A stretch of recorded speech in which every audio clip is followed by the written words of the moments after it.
What if I told you that optical mechanical keyboards can actually be pretty good, and only for $40? Well, today we're going to take a look at a pretty decent optical mechanical keyboard at an amazing price. This is the DIERYA TMKB GK61 60% optical mechanical keyboard. Now, this is a mechanical keyboard, but it's optical, meaning it uses light instead of metal contacts to register a key press, but it's hot swap and uses kind of traditional switches. Hey, get out of here. My unboxings tend to become a family event. It comes with PBT keycaps, adjustable feet, Bluetooth, 2.4 GHz connection, and USB-C. I almost forgot to mention the awesome switch and keycap puller. Now, I'm not the biggest fan of the sideways connector, but the USB-A part is super cool. It's a configuration that allows you to insert it either way, so no more like weird stuff. Getting into the switch, this one came with Gateron optical blacks, though you can get it with reds, browns, or blue optical switches, and any other ones that maybe are out there in the market. The RGB is actually really impressive. It has several settings you can cycle through, solid colors, and you can turn it completely off or just turn the brightness up and down. I was also surprised the keycaps were shine through. When switching between the 3 different connection types, it flashes blue for Bluetooth, green for 2.4, and white for none, wired. If you ever need to check which connection you're on, just hold the function button down and the spacebar will light up whatever connection you're currently on. I'm a big fan of the looks too. The keycaps are high quality, the colors and lettering are all clear, though I do believe they are OEM profile, which is pretty much the standard for north-facing boards, but in the looks department, I think they nailed it, no complaints here. Let's see some B-roll.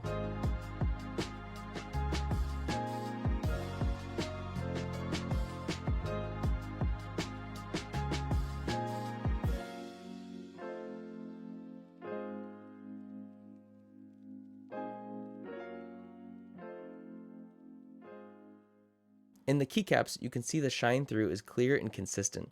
Let's get into the sound test here.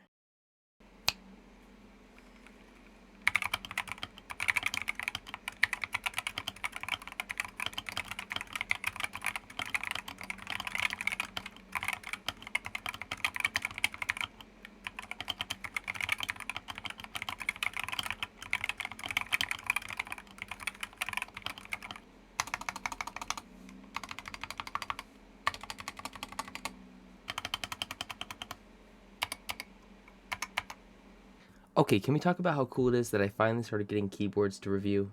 Yeah. Anyway, back to the video. Okay, as you can tell, this thing is a little loud, but not bad at all. However, the stabs sound amazing, not a lot of rattle, and pretty smooth. The big contributor for the sound is the case, it seems, and the switches, and kind of the plate. I unfortunately am only able to address 2 of those. We'll start by taking this thing apart, which was a fairly easy process. Only 3 screws on the top and bottom and it slipped right out. Also, it turns out they had put their own foam in there, but it wasn't enough to really do a whole lot. Now that the plate and PCB is out, we can take those apart too and get to work on these stabilizers. Whoa, wait a sec, they lubed their stabilizers.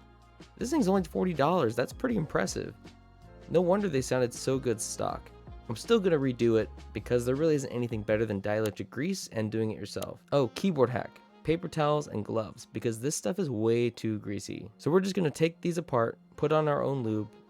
These stabs are also already set up in a modern format with no feet needing clipped. Wow, this thing actually came out pretty nice for the price. Acco stabs aren't even this good. Now to deal with the case. If you haven't seen my keyboard foam test video, you should totally click above and go do that. Otherwise, we learned that the thinner, soft foam is best, but here, since this case is really just empty, we're going to use memory foam to add some weight and hopefully reduce the sound overall and not only create thought.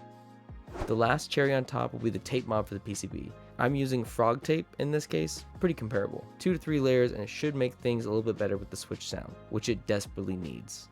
I did notice one thing when building. You have to make sure the switch on the PCB is visible and that it slides back into place on the case. One last touch. Flip spacebar.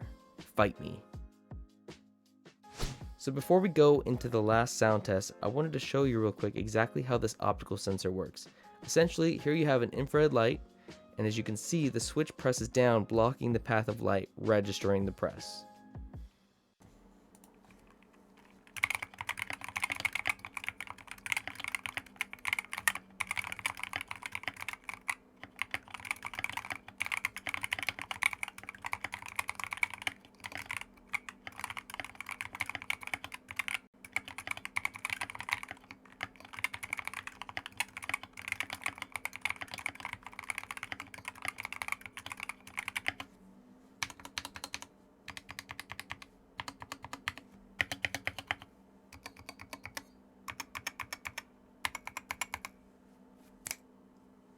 Okay, I did some fiddling.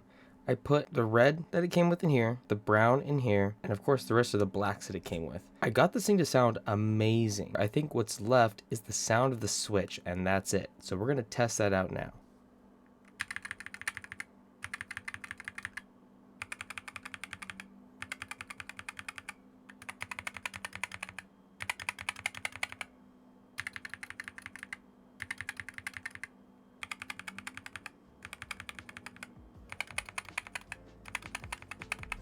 So you gotta be asking about the downsides. Yes, it doesn't feel or sound as good as a premium board or premium mechanical keyboard and switch, but you missed the key word there.